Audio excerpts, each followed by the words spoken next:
Hey, Tim. Nice playing over here. Hello, everybody. Welcome to If These Walls Could Talk. I'm Wendy Stuart, and there is Tym Moss. Hi. How are you? I am so well. I see you're doing our technical thing that we have to do now at the start of every show. Yeah, and we're good. We're good. We're on. Good because that means everyone, when you give your comments, we'll get to see them. Exactly. Just like Rose Trentman just said, hello, my darlings. Oh, hello, my God. Rose Trentman is in the house. Darling Rose. So, Tim, we have just come off of a whirlwind of nighttime events. It's been insane. I'm telling you, I've seen a lot of Wendy this week. It was wonderful. Oh, that makes me feel good. A wonderful week with Wendy. Yes. Don't try and say that if you have trouble with your W's. But yeah, because we Thursday was a Thursday. They've all blown into one party. Sunday night was the Academy Awards. Yes, yes. And Right. and Michael Musto hosted a party at Eichholz. Down on 18th Street. It was wonderful. Tim, I have to go back there because I lost an earring and I thought I'm never going to find it. I called there. They have my earring. Wonderful. Oh, yeah, I was so happy. But yeah, it was. How much fun was it being in a furniture showroom? Oh, my God. Watching the Academy Awards. Michael did a phenomenal job. He had the trivia thing going, the costume, best costume. And with all those wonderful people, it was just such a cool, eclectic crowd. It was a group of people that got people together to just enjoy the night. And we did. We did. And we got to sit on designer furniture. It was super comfy. Yes, it was great. Now I don't think I'll ever go to like an Academy Awards party review like that ever again. Well, I mean, overall, what did you think of the Academy Awards? I'm curious how you felt. Overall, I thought they were okay. They were okay. But again, you mentioned, and I totally agree, that they did not mention what's going on in the world. Ukraine. They did not mention trans with a trans movie. A movie about a trans woman, it was a world platform.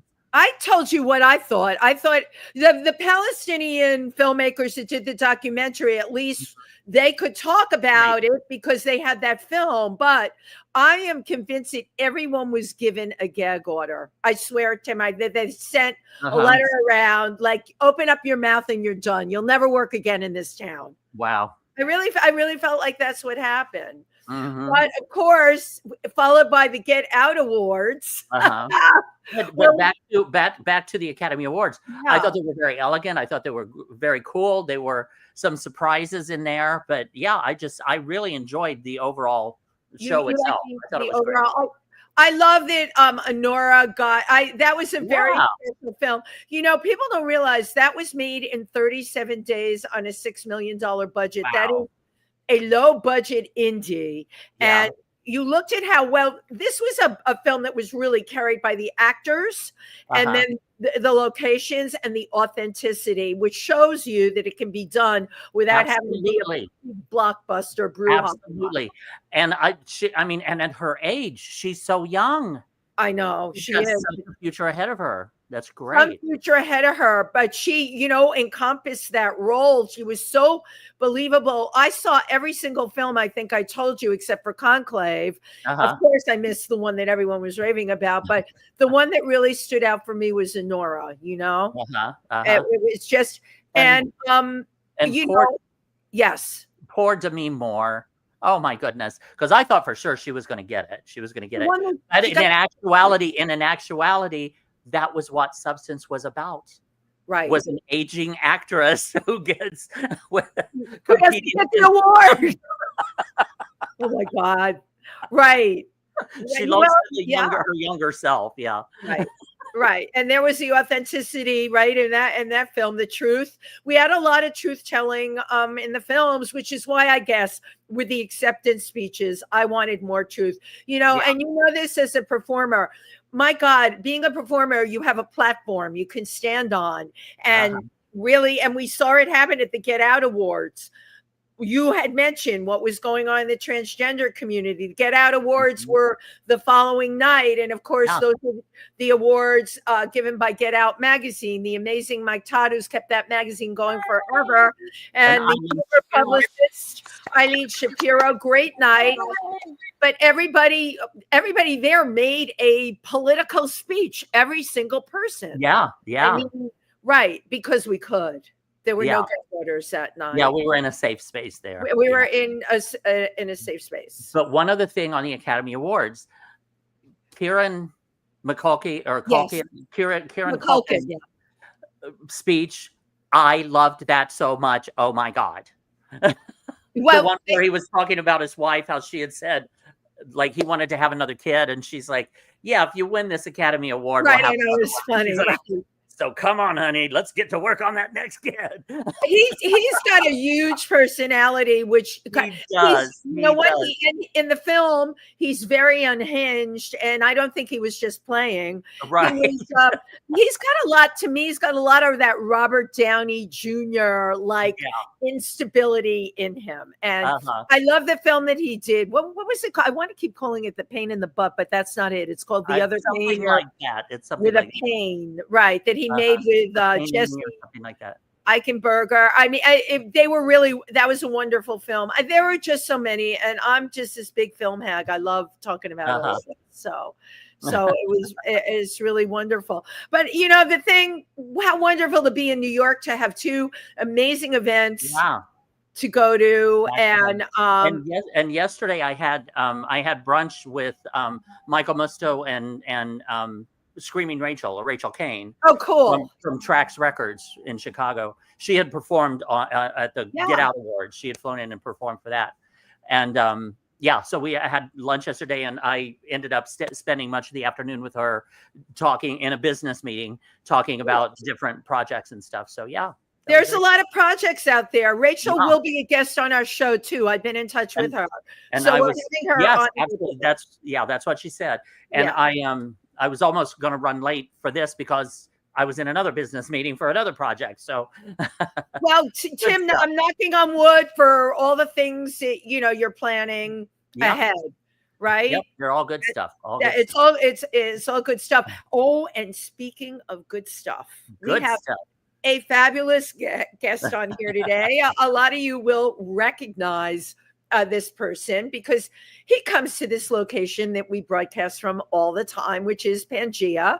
As a matter of fact, speaking of the location, he grew up in this neighborhood, and we are really talking about sacred space here.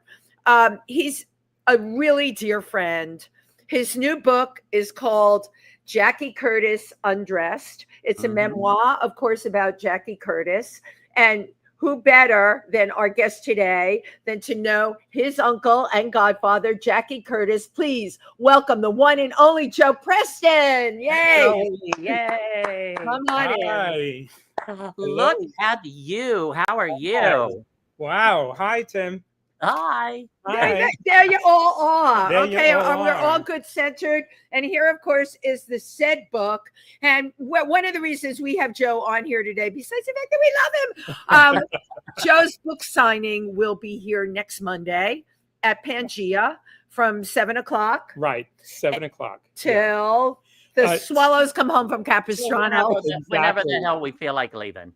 Yes, don't forget to bring your books because books will not be available. Right, we won't be selling them, so order them on Amazon. So the clock is ticking then, really. We got a week. Yeah, if you don't have them and you get them later, there might be other book signings in the future. Right. And you can just find out about those. Or you can hunt Joe down on 2nd Avenue. Lord knows it's like the great white way for him. You can hunt him down and say, sign my book. You're laughing, but it's true. So very, very pivotal. First of all, Joe, I know you. We first met when you did Glamour, Glory, and Gold. Right, exactly. Which was a play that Jackie Curtis did. Right, correct. And well, that was one of his his earliest works and plays, of which Robert De Niro did 10 different parts. Robert De Niro lived on their family had a printing press on West 14th Street, a printing shop. And Robert De Niro wanted to get into show business. So Robert De Niro had heard about the project and went up to Jackie, who was living across the street in the theater, in the loft. And he approached them and said, listen, I can print up the posters for the show. Can I be in the show? And his family had this printing company. He had a printing shop. They had a printing shop. The De Niros. on West 14th Street. I love it. So sure enough, they said, well, can you do 10 different parts? And he said, I'll do anything. Wow. So, I know, right? And, he had a really a wonderful run. And Sally Kirkland, the actress. I love her. Had seen the play and actually made kudos about his work. Wow. And Warhol came and said, well, for the first time, I wasn't bored. Oh, Tim, can you just see him say it right? Everybody else bores me. Who said that? Warhol. Warhol said that. Warhol said it. Yeah. And, there have been many, many notables that used to frequent the downtown area below 14th Street, all of the theaters, because, Bette Midler, John Lennon, Yoko Ono, all of these, wonderful people that are household names, international household names. Yeah. Who knew Curtis? Even John Lennon, when he saw Vain Victory, he said, it's the best thing I've ever seen. Can you imagine? Wow. Yeah. Yeah. And there was actually an advertisement in the paper with his quote. So, so they were going to do a project together, but I think it got shelved for some reason. I don't know. So, Jackie knew everyone and everyone knew Jackie. Now, I just want to say that,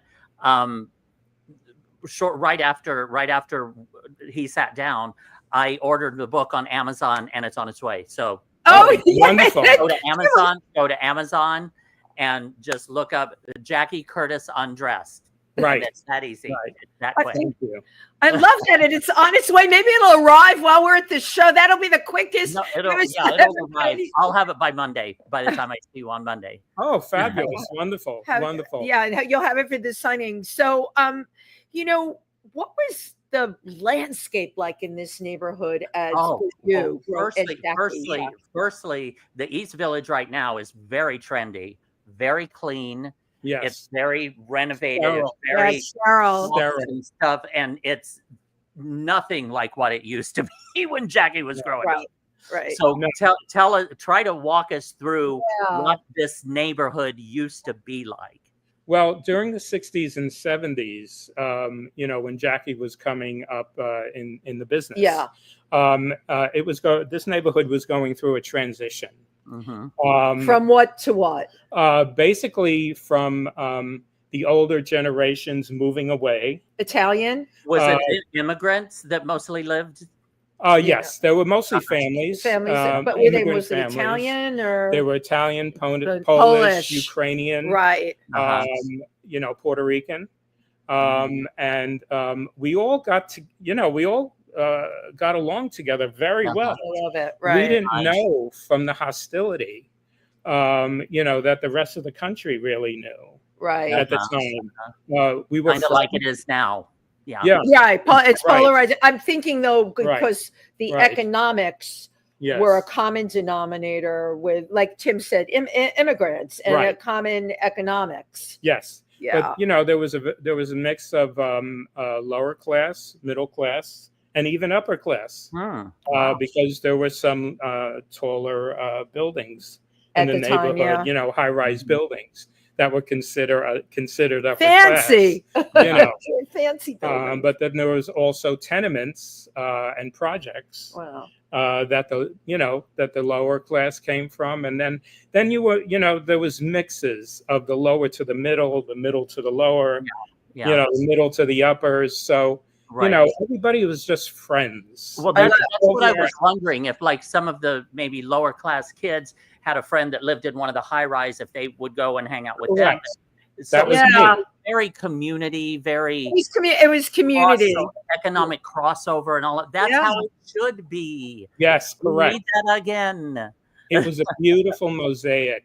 Wow. I love you saying that. Right. It was really a beautiful and heartwarming mosaic. That it will never be again. Right. And also like very family, very community, very, because I can just imagine like the kids out playing on the street when the fire hydrants and the different mothers in the different buildings are looking out the window, checking on all the kids. Sitting on the stoop. Right. That type you of know thing. what they say in Italian? There's an eye in every window. Yes. But I it's largely true. grew up the same way in an Irish-Italian neighborhood, sitting on the stoop. Right. But think of where we were in history at the time. You weren't like constantly being beaten down, told you're not good enough or whatever. Right, You were just trying to get where you wanted to go. And, Joe had... Yeah, go on. What were you going to say? And also the immigrants, if there was an immigrant population there, they came here for hope, with hope. Yes. Thank you. We were working, and so there was a drive. There was a drive, a future. Yeah, but we can't neglect the fact that it was a big drug culture down here as well. Oh wow! We had a lot of drug dealing and selling. We had a lot of prostitution over here on 13th Street and 3rd Avenue, which the movie Taxi Driver was very popularized from. But there were certain blocks, even in our immediate zeitgeist right here. Yeah, you didn't go on that we knew to stay away from because there were shootings, there were muggings. And my grandmother had the bar just a half a block. Now, firstly, tell us her name. I love her. Slugger Ann. Slugger Ann. What was the name of the bar? The name of the bar was Slugger Ann's Bar and Grill. Yes, love her, and I'm sure she earned that name. She earned that name very early in the 1930s. Who did she punch? She punched somebody. Well, somebody's. Her career, quote unquote career. This is great history. Was being a taxi dancer, and what a taxi dancer is much like what you would understand the movie of Sweet Charity, where all the women were lined up in a row, and men bought tickets to dance with the women of their choice. Yeah. So it's the 10 cents a dance song. That's what they pay me. That's how they weigh me down. Right. That's where it came from. And Tina Turner's song, keep your mind on the money and your eyes on the wall. Right. Yeah. That type of thing. But, men were drinking alcohol in these places. And they would start grabbing parts of the women's body that they weren't allowed to do. Oh, Slugger Ann didn't like that. No. Right. So, she even had an article written in the paper about this thing. But she would haul off and slug them and really knock them out. Oh my God.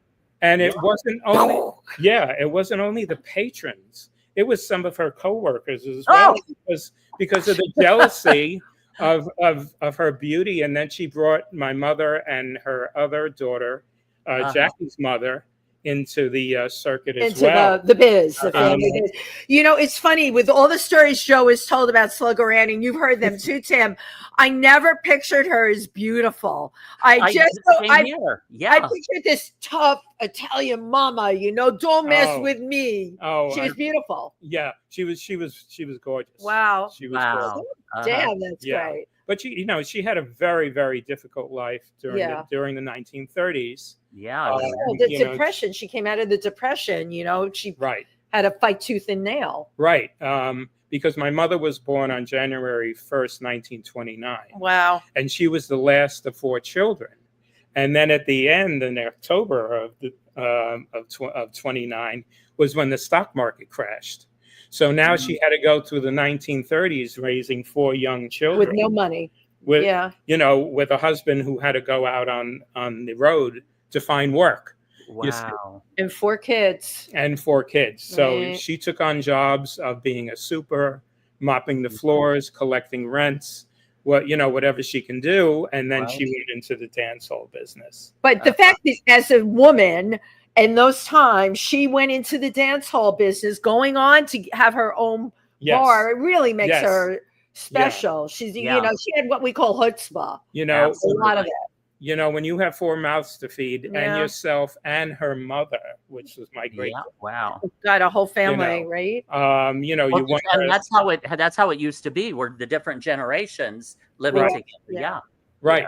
Because the great grandmother was getting on in age, and she wasn't cooking, so she had to feed that mouth as well. Wow. So my grandmother was working day and night. My real grandfather, who died at an early age in an unfortunate construction accident. Wow. Oh, goodness. I don't want to. I'm sure a lot of that happened in those days. They didn't have the codes that we have now. Yeah. Right. So that was your great grandmother or great grandfather? No, that was my regular grandfather who was married to Slugger Ann. Slugger Ann's husband. Yeah, the first husband. So she's by herself. Yes, until until later on, she met Joe Vera, and they eventually married. Mr. Slugger Ann. You're deal with someone like that. She was a tough customer. Yeah, and he was a very, very nice person. Very quiet. A good man. A good man. Yeah, to take on 4 children to help. At that time, these days, even if some men hear one child, they're running the other way. Yeah. But thank you for asking about that, the both of you. I appreciate it. Yeah. Yeah. So she just sounds like such a unique and whole individual. Like she's all herself. Yes. And and self-sustaining, and did what she had to do, and I just admire her so much. Yeah. No handouts for her. She just So she had the bar on a couple blocks or a block or two. Right on the corner here. What's it called now? It's called the 12th Street Ale House. 12th Street Ale House. Right in the corner. And that used to be. So she had that, which is called Slugger Ann's. Yeah, she had that for 25 years. Wow. She was also the manager of the apartment building above, and the theater across the street. Right. The theater. Yeah, because it was owned by the same landlord. You say same owners. Okay. And then her to, collect. And then at one point, Jackie lived upstairs from that theater, right? Yes, he did. My grandmother got Jackie the loft apartment above the theater, and he, without telling anybody, he took out the walls and turned it into a loft. Oh, that's why it was a loft.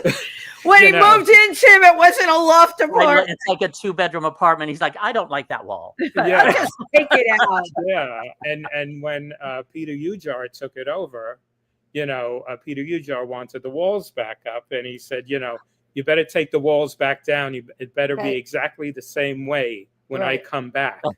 Unfortunately, Curtis never came back to that apartment. Right. But he did get an apartment right behind the bar at 301 East 12th Street, which was a very small studio to where you couldn't turn around to change your mind. Yeah.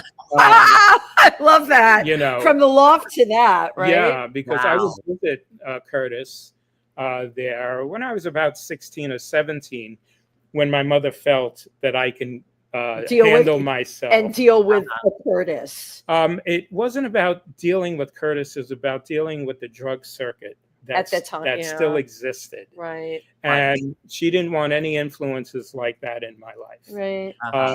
So as close as she was to Curtis, almost like his mother. Yeah. My mother was like Curtis's mother in a sense. I got that feeling, and Curtis was like a brother for you. Yes, he was. But, we had many, many conversations, but I went to visit Curtis in this very tiny apartment, which they probably chopped up from larger spaces. Well, that's what they used to do, right. Put walls up. There was nothing to do but stand there and talk to him, because there was no room for a chair, and if there was something there, I'm sorry. That might have been like the maid's room with a little half bath or something in a bigger apartment. Yes, absolutely. A lot of times, because from what you're describing, that's what it sounds like. Oh, yeah, right. A little room just for a single bed, that's it. Yes. So Joe, you were what, 16, 17? About 16 or 17 when my mother, started to let the leash go. What were your, like, you had been somewhat sheltered by your mom. It was you and your mom. She was making sure I went to school. Yeah, she kept do the right thing, right? Yeah, it was me and her, and she kept a roof over our heads. And such strong women, Joe, that you come from. Yeah, absolutely. Strong women. So when you would start to have a relationship now with Curtis, what were your first impressions? I was enamored with his stardom, right? Because he knew so many people in show business, and there were all these luminaries, coming through. This little apartment. Yeah, this little apartment at the time. Yeah. Oh, go ahead. Finish your thought there. No, because when I was a young child, before 10 years old, my mother would say, "Come on, Joey, we're going for, we got to go check up on Curtis." So she would bring me to the loft across the street, and it was not a good scene. It was basically horrible. People strewn all over the floor. That's how I imagine all over it. the bed, drug the paraphernalia, and the Albert Hotel as well. And you couldn't figure out if it was Holly or Candy sleeping with Jackie in the bed. So there was material all over the place and big high heel shoes. I mean,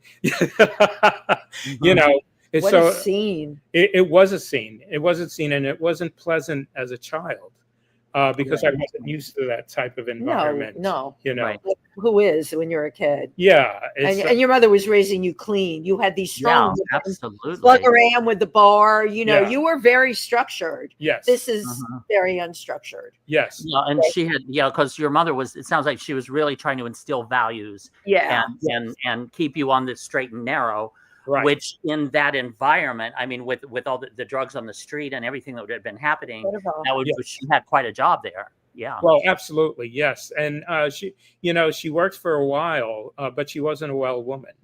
For most of the time, life that I had known her, for 2/3 of her life that I had known her, she had 3 curvatures of the spine, 5 slip discs. She had to be in pain. And degenerative arthritis. Wow. Oh my goodness. So this kept me grounded. Yeah. Trying to help her and take care of her. Try to cook and clean, take care of the house and everything like that. Wow. And then Curtis and Holly and Candy would still ring the bell and come up at 2 or 3 o'clock in the morning. Holly, go lightly. Yeah. Right? It would just Right. Because that's when I first learned that Holly and Candy actually existed. Candy Darling and Holly Woodlawn. Yeah. Because they paraded through my bedroom when I was about 7 years old. At 2 a.m. And my dog was barking. I'm holding the dog on the leash in my bed. And I'm looking up at these people. And I'm saying to myself, who are these people? I figured out the first one was Curtis. Holly didn't say a thing to me, but Candy looked down at me with the sweetest smile in the world. So beautiful. And just smiled at me. And I nodded my head. But that's what type of person Candy Darling was. Right. She was a sweetheart. So, but this was a very nitty-gritty neighborhood, depending on the block that you lived on. Yeah, and Jackie and Holly and I get the other. I can't think of the other. Candy, Jackie, and they were all part of the dirty, gritty. Yes. Neighborhood or parts of the neighborhood. Yeah. So they were the original superstars for Andy Warhol. That's they really set what that word meant. That basically, yes. They had another group earlier in the 60s. Right. But the ones that gave the flair, and the glamour to the studio, and the problems to the studio as well. Really, and also acted in Andy's films. Were the 3 quote unquote drag queens. Now, were they transvestites or were they transsexuals? Right. Curtis and Holly were transvestites. Candy Darling was going to go through transition. She was going to do that. Yes. Wow. And that was in the 60s? Yeah. That was in the late 60s. Late 60s. and Oh, early yeah. 70s. I know, Yeah. right, Tim? Wow. Right. Yeah. Yeah. Now That's determination. That's at that time. That's determination. That was truly a trans woman. yes, You know, somebody correct. at that time that needed to live in that gender. Yes. That's so progressive. My God. Well, Yeah. Christine Jorgensen was what year? When did Christine Jorgensen? 1950s. And that was, she set the bar. Yes, at the bar. And then, Candy, as to Tim's point, there were not a lot of people doing those surgeries. Right. Right. Well, they didn't have them perfected either. we had government laws that wouldn't allow them to. We had laws even onto the homosexuals in the West Village. Right. People were getting arrested, even in the 1930s and 40s. Yeah. The drag performance artists were getting, the places were getting raided. Right. They could raid the places. Yeah. So, it was very difficult. That's all starting to sound a little familiar now, too. Oh, God, let's not go there. Yeah, it's really more than a little scary. Right. So, what I've gotten, and we've talked about Jackie Curtis so much, that Jackie had all of these gifts. There was no formal training. It was as if Jackie Curtis could be whoever they wanted to be and pull it off. Yes. Magical, just a Pied Piper, a magical person. Yes. He had a very, very high IQ, and anybody who knew him at that time knew that. He was basically the nucleus of the circuit. Wow. I think that's really important to share that, Yes, because being the intellectual that he was, everybody just surrounded him, to be in the shows, and they were intelligent shows, right? But you had to get it, even though the performance artists were dressed in drag or whatever they were in transition or whatever. It was new theater. Yes, it was the new counterculture, the underground of New York City.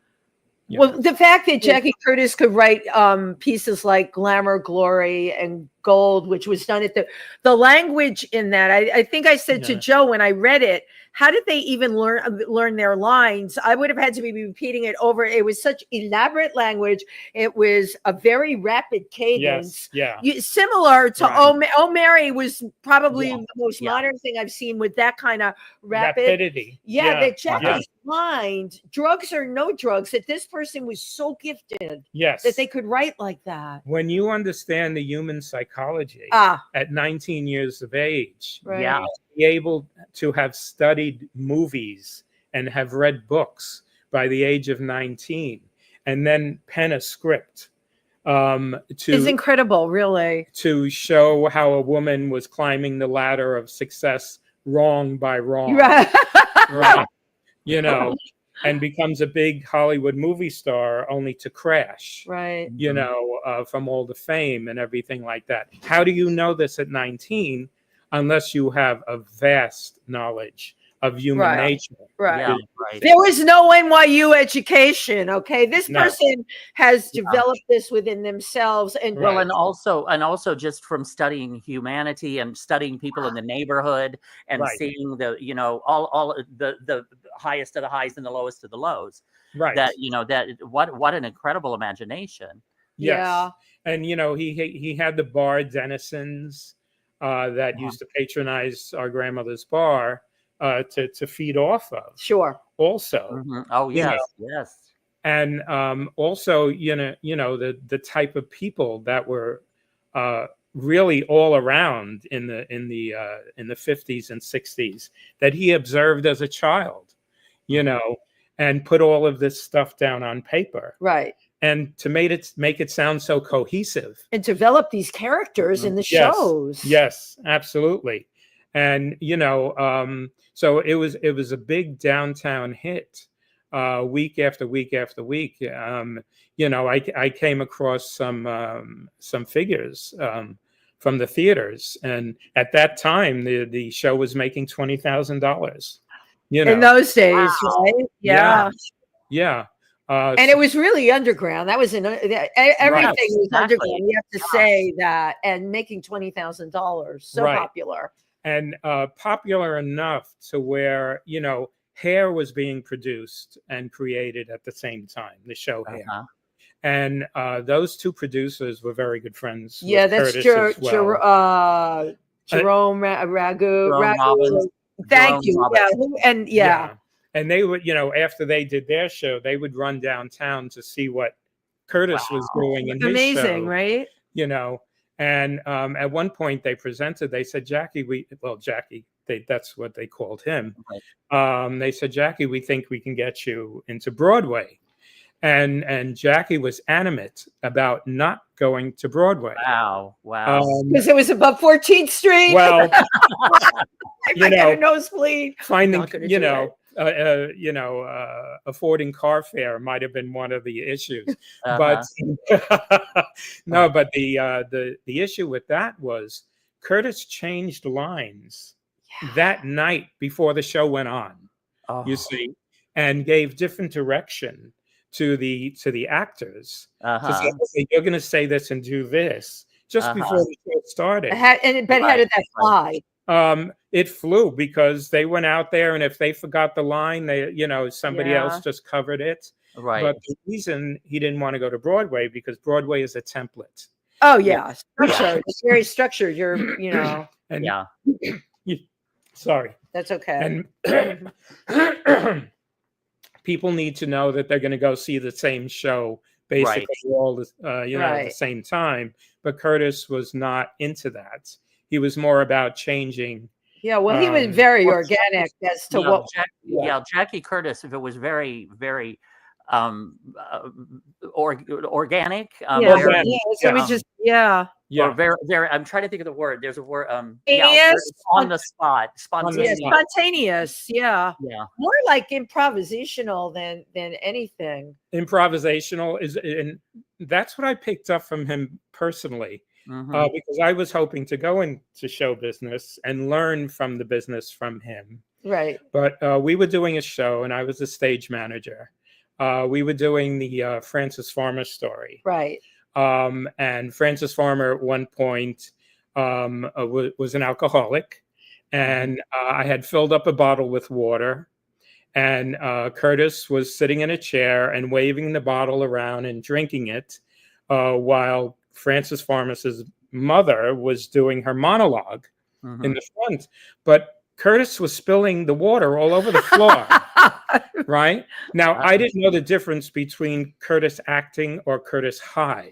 Okay, just let's sit on that for a moment. You didn't know the difference between Curtis acting or Curtis high. And you didn't know which one was on stage at the moment. I didn't know. I said, wow. I said, oi. I said, so I ran. I got a mop, and I came out in the middle of the mother's monologue while the scene was going on, and I started mopping the floor. And Curtis was very quick. He was very quick with a quip, and he said, "Oh, are you the porter?" And I said, "Oh, come on, Curtis, stop spilling the water all over the floor, yeah? And people are going to hurt themselves." So I mopped the floor and I walked off stage. I love it. That's great. You made your cameo. Yeah, I made my cameo. Yeah, that was your cameo. I guarantee the audience had no idea that was not part of the script. They might have thought it was the same as part of the show. I have no idea. It was part of the show. It became part of the show because I didn't want anybody slipping and hurting and falling. Absolutely. Falling on the floor. But Curtis did not have a care in the world about that. No, he couldn't care. Could have cared less. Spilling the bottle. So what if the actor falls and breaks their neck? I said, "Oh, come on, Curtis, stop." Already. And I was talking like I'm talking to a family member. You know. And then I just walked off stage after I finished mopping the floor. But were there when you had a complex relationship with Curtis, because I got, you were first, your mother unleashed him on you like you were 16, 17. Were there times where I know how you put Curtis on a pedestal too, because this amazing human being was your relative. My God. Right. Were there times you wanted to absolutely kill him? Strangle. It's very frustrating dealing with somebody like that. Yeah. Because Curtis had a lot of cognitive issues with alcohol and drugs, And, at my 25th birthday party, I wanted him to come, not only as my cousin, but just to come and be there and for support. And it was getting later and later. And I go to my mother, I said, where's Curtis? Where the hell is he? It's your 25th birthday party, right. And he showed up in drag. He was high, but he showed up in drag and people were just enamored with him. I had like 100 people at this party in a 4-room apartment. They were all down the stairs, and then they see Jackie walk in, and it's like having a paid drag queen show up at the party. But this is no one was closer to you than Jackie Curtis, right? He became my godfather when I was born. In July of 1959 was when we had the ceremony in St. Anne's. Over here again in the neighborhood, back in the neighborhood. Wow. Yeah, but this was the nucleus of Curtis's life. He lived his entire life along 2nd Avenue and the side streets, which I call the tree of life. Yeah, brilliant. This was the tree of life because he didn't go farther past. He went into the West Village, of course, but the only 2 times that I knew him that he went above 14th Street was to do Cabaret in the Sky with Holly Woodlawn, which was a fabulous show. You can see clips of it. You can see the whole thing. And that was Huntington Harford, ran Huntington it. And I met Huntington Harford when I first came to New York. Yes. My girlfriend, and he had a penthouse on the top of a building. It was built like a 2-story country home in the Hamptons. It was over in Sutton Place. Yes. And a girlfriend of mine brought me there. And that was my first exposure to, I grew up so straight. My first exposure to like weird New Yorkers, eccentric, with tons of money. Right. So that was Huntington's thing, the Cabaret in the Sky. So there was a cabaret there, and the story goes of the first show. I mean, Holly was in perfect voice form, a beautiful voice, quite frankly, and so was Curtis. And they put on a wonderful, wonderful show, and I watch it, and I'm still so proud of it to this day. But the thing back then was everybody would order drinks and everything like that. And they would get their bill at the table, but just make believe they were going to the bathroom and skip out and then skip out of the place without paying their bill. Well, that changed by the second night. Oh, yeah. You know what I mean? Because the performers didn't get paid either. So it was like, hey, you got to do something about this. Right. Not okay. It's not okay. Wow. And they were all in leather. It was a whole audience of leather guys watching 2 drag queens, in a cabaret show. In the 50s. Yeah. Brilliant. Right. Absolutely brilliant. Now, did you have any idea with Jackie Curtis, Holly Woodlawn, and Candy Darling, just how impactful they were on all of American society? I don't know how much of American society we can call that. Right. Because the counterculture in the underground here in New York City was only known by those who migrated here from the rest of the country. But it was not a household. Well, but Warhol was. Warhol was in the art field. Yeah. So I mean, not everybody had a Warhol in their living room.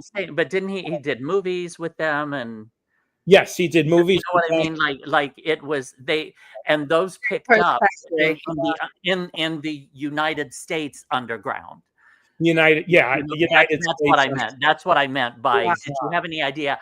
I guess how far-reaching these 3 were, or were they just 3 in the neighborhood? Well, John Vaccaro took the troupe out with the Ridiculous Theater Company, right? One time to do a show out of town, and Curtis had to go to the bathroom, so he walking straight to the woman's room, and somebody stopped him and said, "Hey, are you a real woman?" And Curtis just quipped and said, "Hey, would a real woman dress like this?" and he just kept walking into the woman's room. Right. That's one of John Vaccaro's greatest stories. But the counterculture is just exactly what it was. It was the counterculture. Yeah. It wasn't in the rest of the United States because although everyone knew, Tim, to your point, everyone knew about Warhol, right? The commercial stuff, the soup. I remember being a kid. My mother in the Bronx talking about the soup can. The thing that put Warhol on the map in regular homes was, oh my God, he made money from a soup can. What, are people stupid? That's the common thing that we knew.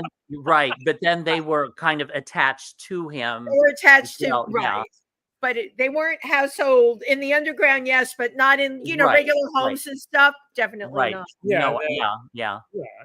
Because because during that time that was like the Beaver Cleaver years. June Cleaver, right? Exactly. That was all up here, and then you had all of this seedy underground stuff going on, this counterculture underneath happening. Exactly. That's correct. Yes. So, they basically created the counterculture here. And they were the influencers of many of the notable international stars that we know today. Like David Bowie. I mean, took a lot of cues from Curtis, absolutely. The New York Dolls. God rest David Johansen. Shout outs. But yes, he was a very big influencer at Max's and along St. Mark's Place and along 2nd Avenue, because Jackie always went out dressed in drag. And then Lou Reed immortalized, Right. Flew into Miami, FLA, thought he was James Dean for a day because Jackie was going to audition for a role in the James Dean thing. Then Lou Reed immortalizes. That was actually really great on not only the underground level, but on the commercial level. I was in college when that song came out. We Take a Walk on the Wild Side. And then everybody knew about Candy, Holly, and Jackie. Sugar Plum Fairy, Katie left the streets looking for soul. But it's amazing how art, can launch people to that degree. They became household names after that. From that Lou Reed, song. From that one song. Amazing. And to go today and bring it fast forward, since Curtis did know everybody, Alice Neal was also the painter starting her career as a painter. And she painted a lot of underground celebrities. And Curtis has 2 portraits, one in drag with a friend, his boyfriend at the time, Rita Red, and Jackie as a boy. One done in 1970 and the other one in 1972. Of the first time I saw the Jackie as a boy was at the Whitney Museum. Can you imagine that? And it was hanging, and I ran up there to see it, and it had its own wall. It was tremendous. I mean, it was 5 feet by 6 feet or something like that. But they were both recently at the Metropolitan Museum. Opposite each other in an exhibition on Alice Neal. Nice. That was just at the Met. What would those sell for, those paintings? Well, in 2009, the couples painting with Rita Red with Jackie and drag went for $1.45 million. Which I did not get a penny of, by the way. I just don't hit Joe up for anything because I did not buy these clothes from the sale of that painting. Okay, we'll let people know that. Wow. And in November of 24, Jackie as a Boy sold for $1.754 million. And to an unknown buyer at this point. But that's the highest paid price. Incredible. For the portrait of a drag queen, not only as a drag queen, but as a boy. Yeah, the fact that both of them are both those. Right. Above $3 million. Right. In history. Wow. Now, let me rephrase my question. Do you think that Jackie Curtis? I love him, by the way. I want to just rephrase it. I'm going to rephrase it. Jackie Curtis, Hollywood Lawn, and Candy Darling. Do you think they realized the influence that they had in the art world or in the entertainment world? They thought of themselves as superstars. Okay. Yeah, They which thought Andy of them- Warhol named them that, the superstars. Yeah. Uh-huh. Because Yeah. they were in Andy's films. Right. And they were getting all these accolades in all the alternate lifestyle newspapers and magazines. Yeah, they were superstars. They made it to Vogue magazine. You know, they had layouts and spreads in Vogue magazine. You know, and all of this media hype around the downtown drag queens, and they were the three that were the starlets, basically. Well, they were all they were beautiful, especially like Candy Darling and Jackie had those delicate features. They were beautiful. Yeah. Well, you know, as Harvey Firestein once said, you know, you never knew what you were getting with Jackie, he would call him, because Jackie would come out with a wig with an unshaven face. Yeah. You know, or Holly and Jackie would be walking down 2nd Avenue, right over here. The Tree of Life. The Tree of Life. Yes. And Holly would say, Jackie, what's that smell? And he goes, it's Raid. And Raid, the bug spray. Yeah. Right. In case people don't know what Raid is. And Holly said, well, why do you smell like Raid? He says, well, I spray my wigs with Raid. There are a lot of cockroaches in New York.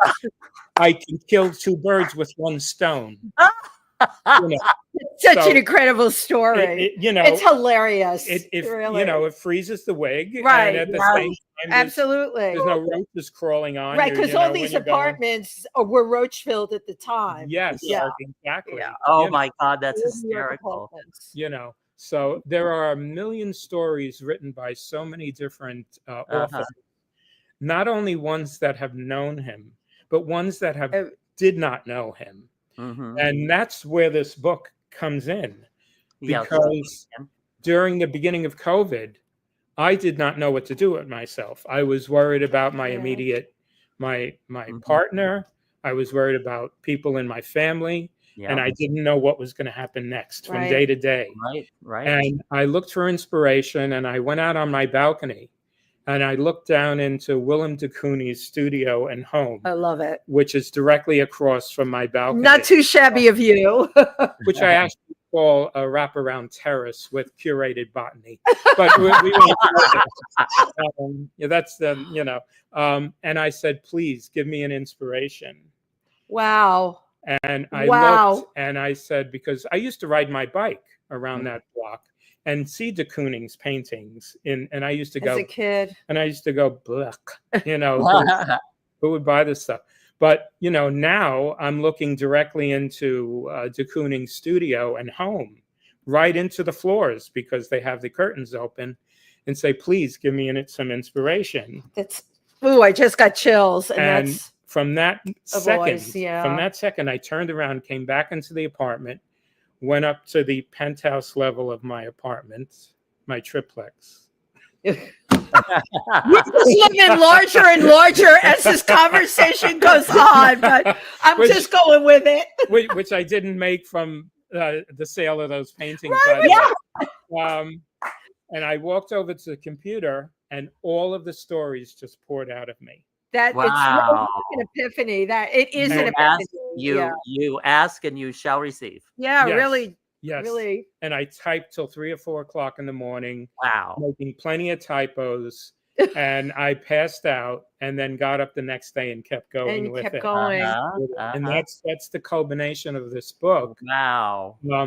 But the culmination of this book is not only the writing of it, it's all of the inspiration of our zeitgeist. Right. That we're living in now, with all of the inspiration of you, of Tim, thank you. And all the people that I know now that have given me that inspiration all of these past years. That I said, you know, I really owe it to almost everybody to sit down and write this book. Absolutely. We all knew you had this book in you, and we had all talked to you, and I know you weren't ready when we had those conversations. Right. Tim and I agree on this, the importance of a book like this now. Joe, if you don't tell the story, it's gonna morph into something else, or so many things will be forgotten, or other people. This is the thing you have to watch for. Other people will tell your story for you. And it's best to get it from the horse's mouth, from somebody who was actually there. And the book is called Jackie Curtis Undressed. Yes. So, and look for it on Amazon. You can, and again, order it very quickly. Okay, and the book signing will be here next Monday night at Pangea. The book celebration and signing, and now, not to confuse the fact that my birthday was March 1st, but celebrating that too. Lori Towers, who is managing agent right now, said, well, "Why don't we combine the two?" Yeah, and absolutely. I was so grateful for Stephen for giving me the opportunity to do it here at Pangea. And we love this space. I'll be able. You have to bring a cake. I don't know if go around to Venero's. You can even do cookies. That's fine. We have to put a candle in something. Well, I got to carry a cake half a block. I've done it. You see, a cake. We'll come up with some. Now I got to bring a cake on top of it. I want to. You know who I want to bring into this, because we were talking about people could retell history. You were approached by Craig Heiberger. Yes. Who did the film Superstar in a House Dress? Well, yes, we collaborated. You collaborated on it. I want to give the shout out to Craig, because I think it's really important. Talk a little about the film. The film was a long process of interviewing people who knew Curtis, the history, Curtis's history at the time. We got Lily Tomlin to narrate it. We have Harvey Firestein in it. We have Joe Franklin. I don't know if any of you. Yeah, I remember Joe. He was interviewed by Joe Franklin. See, there I you used to love his show. So have a seat. Right. I loved his show. Yeah. We have Alexis Del Lago, who's wonderful in it. We have so many wonderful people. Stephen Watson is also interviewed in it. Augusto Machado is interviewed it. Penny Arcade. Penny, of course. And one story, Craig, I met a long time ago, but Craig had gone to NYU. He was in film school at the time and met Curtis through a meeting of gay rights at the time. You see, at one university, which is just diagonal from the Washington Square Park across the street. They struck up a friendship, and Craig then followed Curtis as a quote unquote groupie, but was doing his theme work on Curtis, and filmed Glamour, Glory, and Gold. He filmed Cabaret in the Sky, and he followed and did all this filming. This is Curtis. A lot, and that's why I'm like, you can't mention one without the other. Right. Yeah. Exactly. So amazing. Craig and I became bonded at Curtis's death, and we became immediate friends because we were on the same level, basically. Of course. He started the film in about the year 2000 or a little earlier. And he calls me up and he says, "Joey, I'm doing the documentary on Curtis. I'm coming over with a camera." So I'm going like this, and God, I got to put something on and everything. What am I going to say and all of this? So, he surprised me with that. But he was interviewing these people all over the country. Amazing. He was flying all over the country to do this film. And he spent a lot of his own personal money. I was going to say on his own dime. On his own dime with his husband, Andy LaBarbera, who was the executive producer, you see. And I was the associate producer. And I produced a lot of the material that's in the film as well. So we all collaborated and worked together on this film. It's called Superstar in a House Dress, The Life and Legend of Jackie Curtis. So we opened at the Film Forum for 2 weeks. It sold out for 2 weeks. Of course. But it was a labor of love. Now, I tried getting local people that I knew, Joe Franklin, for instance. Yeah. So I tried calling, I don't mean to talk so long, but I tried calling Joe Franklin, And I wasn't getting any answers. So after the fourth or fifth time, I just gave up. Right. So I'm walking down 7th Avenue one Saturday afternoon, and I said, oh, there's a toy auction at the auction house. Let me go sit down and see if I can buy something. There was nobody in the audience except a few people all the way in the front. So I'm sitting in the middle with nobody around me. I mean, there were rows and rows of people, empty seats behind me. No one wanted toys that day. Well, it was the onset of the online auction also. And it took the guts out of that.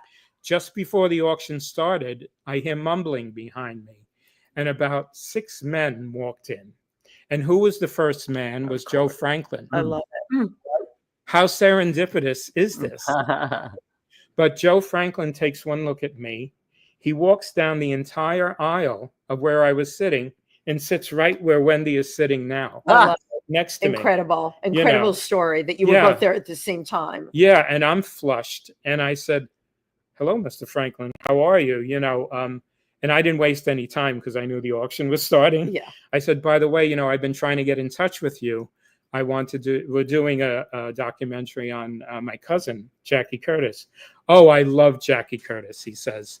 I'd be glad to do it. Here's my card. There you go. And Craig got in touch with him, went to film him, and the rest is history. But you know what? Meant to be. Yeah. Absolutely meant to be. And now I have 2 things. They're kind of on the downside. Oh, the first one is, let's see what he says. Wasn't there? I think you had told us a story. Was it Jackie that had gotten attacked or mugged or something outside and crawled into Slugger Ann's? Let's take that segment. It was the dress rehearsal for Glamour, Glory, and Gold, and he was walking up 2nd Avenue on this side of the street, right about where this bar and cabaret is. Where Pangea is. Yes, in full drag at 2:00 in the morning. Okay. There was somebody lurking in the doorway who was catcalling Curtis, mommy this and mommy that, and whatever other kind of words he was saying. And Curtis got the drift. But the guy started chasing him. Oh, my God. With a switchblade. Oh, God. That's what this neighborhood was. Yeah, it was very dangerous. It was. Very, very very dangerous. Switchblades. That's now. Curtis gets to the door of the bar, right a half a block away, and banging on the door, let me in, let me in. It's me, Curtis. It's me, Curtis. Our grandfather starts to come to the door, but didn't get there in time to unlock it, right? And the guy plunged the knife into Curtis's back. Oh, my God. After my grandfather, who's kind of tough, opened the door, they chased him away. But Curtis didn't go to the hospital. He was bleeding. Because the next day was opening night. Oh, my God. Why bother with the hospital? Oh, they would have kept him for a week or anything like that. So Curtis wrapped himself in gauze, right? For the whole next day, and went to do the opening, right? Did the whole show, and then collapsed on stage at the end of the show. And everybody standing there clapping with a standing ovation. They thought it was part of the show. Right. But it wasn't. Wow. They rushed him to the hospital and lost a kidney. Oh, my God. You say the knife had punctured the kidney. So there's your answer. Amazing story. Wow. And the other thing I wanted to mention, which again is on the dark side, is Jackie's death. Can you tell us what happened? Well, we were notified by a Neanderthal policeman. Who rang the bell and came up to the apartment. And I opened time or night. Was it at night or? It was in the morning. Okay. It was in the morning. Because we had just gotten up. Right. And so this singular cop said, do you know a John Holder, Jackie Curtis? Yeah. I said, yes, we do. So with that, he invited himself into the apartment, stepped over the threshold, and said, can I make a phone call? So I said, sure, come this way. And I led him into the living room. My mother was sitting in the couch. And I said, there's the phone. And he gets on the phone and he says, I'm calling about a John Holder. Oh, he's dead? Thank you. Can you imagine how completely insensitive? Completely insensitive. Oh. My mother, I could see my mother jump. I was in shock. And this is how he delivered the message to us. Oh my God. Can you imagine? He said, oh, thank you. And he's completely heartless. He hung Wow. our pink princess phone down. Right. We had Princess in those days. And he looked at me with a stupid smile on his face. Right. Oh my God. Like, oh, well. Oh, well. Right. And he says, well, you have to go up and identify the body. Oh my God. I did. Wow. Oh my God. Yeah. I said, well, I'll do that. Thanks. But he walked in with his knuckles dragging on the floor. Wow. Just like a caveman would do. Uh-huh. And then he just sailed out of the apartment. And that was that. Awful. Wow. So I trekked it up to the morgue right away. And I signed my name. And they have a rail. You go into a room, and they had a rail at the time. You grab onto it. Yeah. Recommended to hold a rail. And they lifted a curtain slowly. I mean, not even. God, I can't even imagine. And then this Curtis's bloated body was on a slab, and then they angled up the slab to where they smashed the body up against the other side of the glass. Oh my God. Can you imagine? And by this point, I didn't need the rail. I just moved back to the wall about 2 feet. I identified Curtis, and then the curtain came down slowly. I mean, very slowly, and the angle of the slab went back down. But, Curtis was in rags, and, his face was bloated and everything like that. And I don't remember walking there. I don't remember crossing the streets. Yeah. I don't remember walking back home. Right. But then I went to order the funeral. At Andret Funeral Home, You did all of this. And the cause of death was heroin and cocaine, speedball. Yeah, speedball. Which they were having a drug party the night before, and it got out of hand. Yeah. Just too much. Yeah. That much too much. Yeah. Curtis was what, 43? 40? No, 38. 38. 38. Wow. 38 years old. What you want to talk about living short and fast? That was a full life jam-packed in there. Jam-packed in there. Well, Curtis always said, you're not a true Warhol star unless you're dead. Right. That was one of his quotes also. Right. So I don't know what kind of, wheels were going on in his head. Probably he knew. He probably knew. Yeah, but he was living the life that he wanted to live. Yeah, absolutely. Right. And I mean, you can't say anything more than that, which again, getting back to why Craig's film is important, why these interviews are important.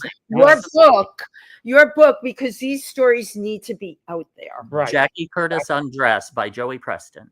By Joey Preston. Thank you. And while we're here, just pull over the other one, because getting to know who this person was. I mean, an entire book of poetry. Jackie Curtis, plays and poetry.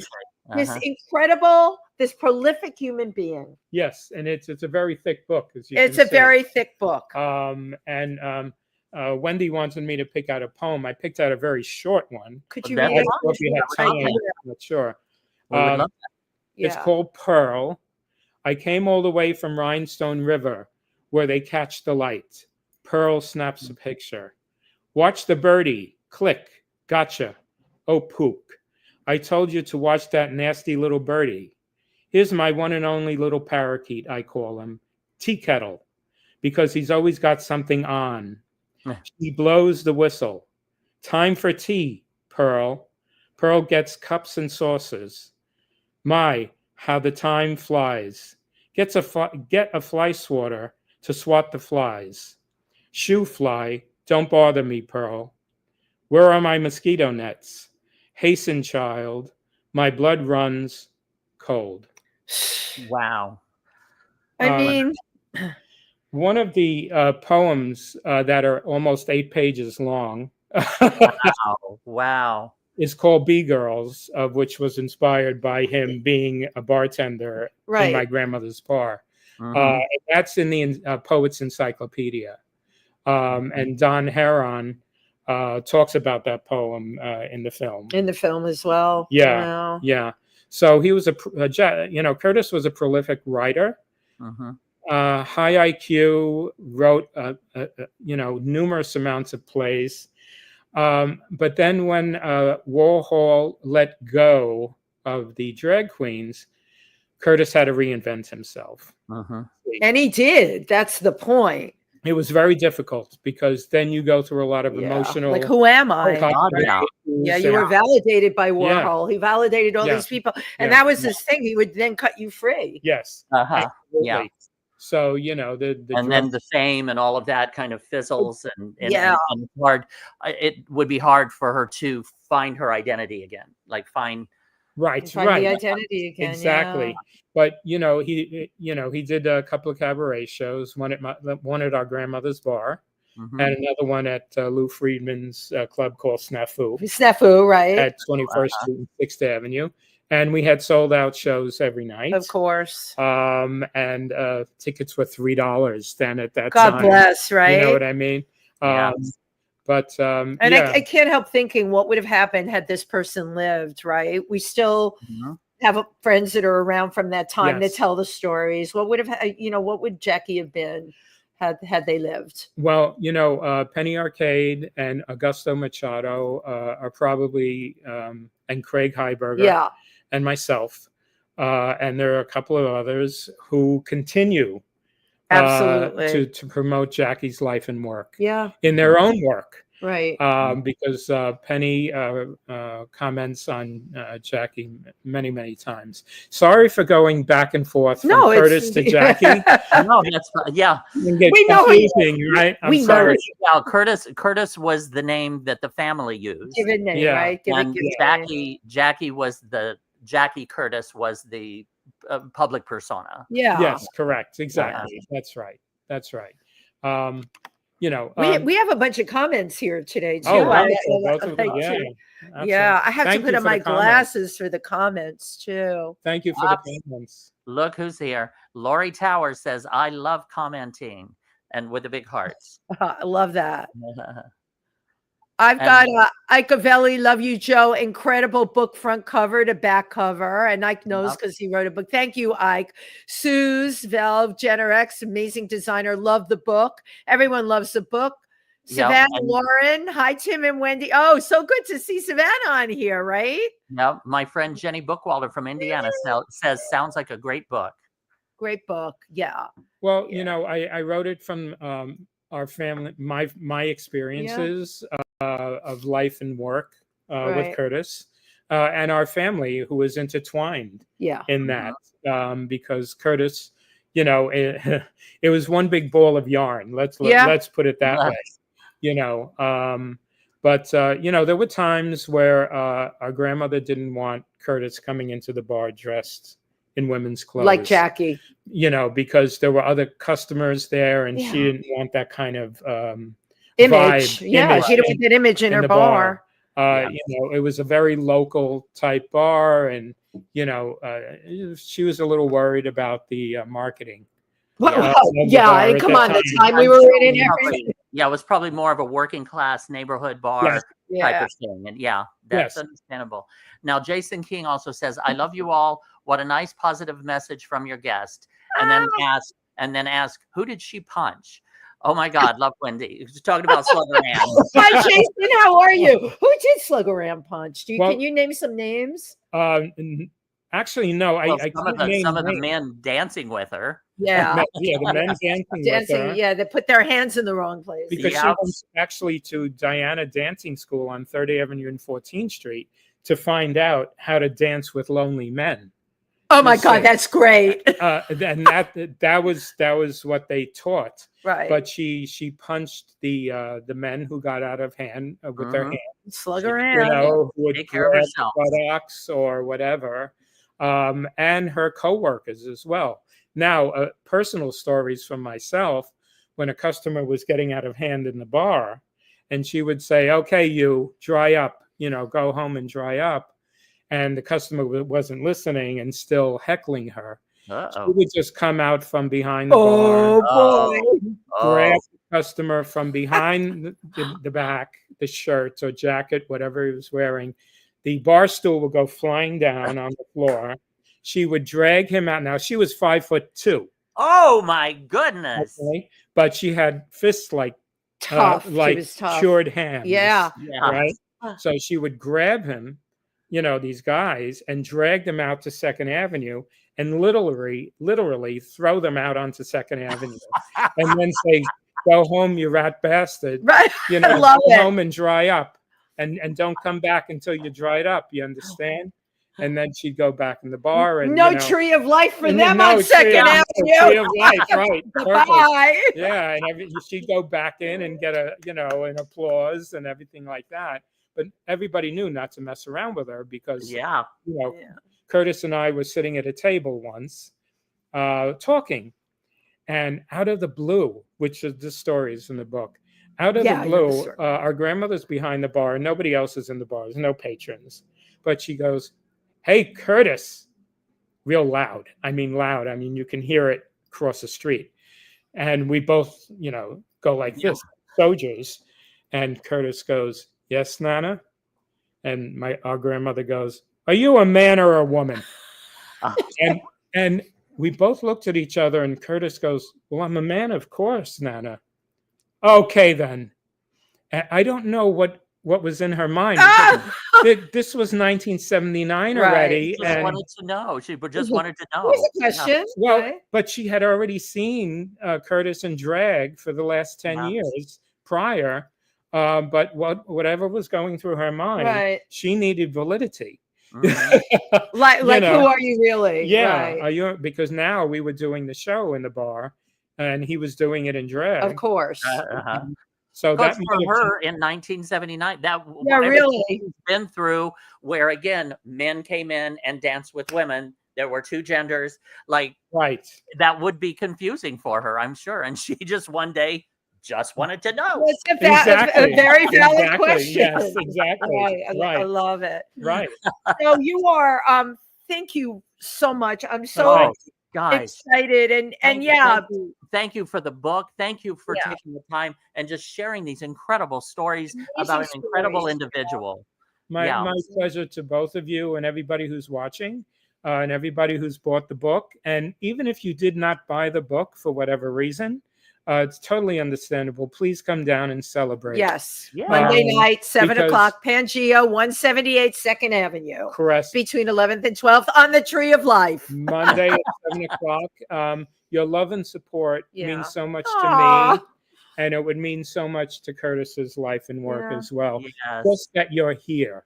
It's not necessarily about buying the book, but the book is just the cherry on the cake. It is literally. That basically is it. And we're all coming out for Joey. Joey Preston. And it's Joey's birthday too. We're all going to be here for you. And Joey's new book is Jackie Curtis Undressed. Yes. Thank you. There'll be hors d'oeuvres, but there'll be a cash bar, and there's always a delectable menu to choose from. Absolutely. And I'm sure there'll be a cake. Oh my God, the braised ribs are to die for. There you go. And the squash. If you're vegetarian, I think the squash is on the menu. I'm just saying, I died over the braised ribs. I've never had anything like that. It is a signature dish. I have to try those. They are incredible. Now I will probably try some. Tim's right. I waited for them all week. All right. Joe, I love you to death. Thank you. I love you too, Joe. Thank you so much. Thank you, everybody, for tuning in today. Thank you. See you next week. Bye-bye. Bye. Thank you.